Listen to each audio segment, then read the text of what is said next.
Cette ravissante jeune femme est en train de choisir une robe de soirée coûteuse, mais c'est déjà sa 99e tenue. Son mari, le patron, n'est toujours pas satisfait et critique en disant qu'elle est trop révélatrice. La jeune femme est contrainte de changer de robe, mais le patron ne trouve toujours rien d'intéressant. Ensuite, la jeune femme en essaie une autre, mais elle ne parvient toujours pas à attirer l'attention du PDG. Les serveurs à côté sont sur le point de pleurer de désespoir. Elle ne sait pas quel genre de robe le PDG préfère. Après avoir essayé presque toutes les robes du magasin sans succès, elle décide finalement d'abandonner. Le PDG ordonne alors immédiatement à son assistant d'apporter la robe ancienne et précieuse qu'il a achetée aux enchères il y a quelques jours, d'une valeur d'1 milliard.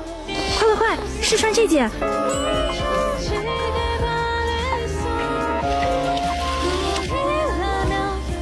哇，简直绝美！